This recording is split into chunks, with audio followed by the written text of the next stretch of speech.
খুবই ভালো লাগতেছে কারণ হচ্ছে ১ বছর পর বাড়ি ফেরা। আসলে আপা ছাড়া প্রত্যেকটা দিনই আমাদের ঈদ মোবারক। একটা আইডি দিয়ে একটা মাত্র টিকিট কাটা যায়, তো একটা আইডি দিয়ে একটা টিকিট না কেটে একটা আইডি দিয়ে অন্তত ফ্যামিলি মেম্বাররা তো থাকে, তো যারা সিঙ্গেল পার্সন হতে তারা তাদের জন্য সুবিধা, বা যারা ফ্যামিলি মেম্বার রয়েছে তাদের জন্য তো ব্যাপক লেভেলের অসুবিধা ভোগান্তি পোহাতে হয়, কারণ প্রত্যেকটা আইডি দিয়ে নিয়ে বসে থাকতে হয়, মনে হচ্ছে যে কি একটা হতে যাচ্ছে, এরকম একটা ব্যাপার হয়ে যাবে। তো একটা আইডি থেকে অন্তত ফ্যামিলি মেম্বারদের জন্য চিন্তা করে অন্তত ২ থেকে ৩টা টিকিট দেওয়ার ব্যবস্থা করা উচিত, যাতে করে এই ভোগান্তিটা যেটা হচ্ছে সেটা একটু কমে। খুবই ভালো লাগতেছে কারণ হচ্ছে ১ বছর পর বাড়ি ফেরা খুব খুব খুব ভালো লাগতেছে।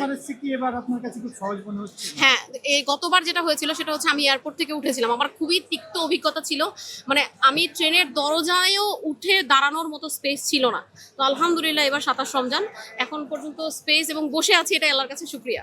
ঈদ করতে যাচ্ছি পরিবারের সাথে, বাবা মার সাথে, ভাই বোনের সাথে, পরিবারের সাথে। ঈদ মানে আনন্দ এবং খুশি। তো আমরা চাই যাত্রীরা নির্বিঘ্নে তাদের প্রিয়জনের কাছে ফিরে যাবে। এই লঞ্চ জার্নি খুবই নিরাপদ।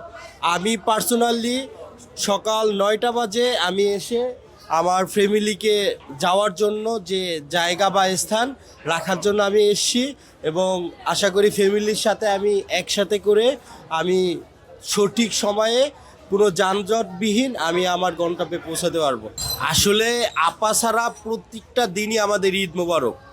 তারপরও এই যে ঈদগুলো আসে আমাদের একটা উৎসব, সেখানে আমরা দেখিয়ে দেই বাংলাদেশের মানুষজন যে আপা আমাদের একটা উৎসব কাঠামোতে প্রত্যেকটা সেক্টরে আপার যে মন্ত্রী ছিল নৌ পরিবহন শাহজাহান খান, এই সদরঘাটে কি অবস্থা করে রেখেছিল, আপনার সড়ক পরিবহন মন্ত্রী ওবায়দুল কাদের কি করেছিল। আর এখনকার দেখেন, আমি আমার গন্তব্যে পাবলিক পরিবহনে আসি, কোনো ভাড়া টাকা দেয় না, তারা শেষ চায় ভাই কিছু দিবেন না, আমি খুশি হয়ে তাকে প্রোভাইড করি। কিন্তু ওই সময় সে আমার কাছে দাবি করে নিত না, সে আমাকে জিম্নি করে নিত।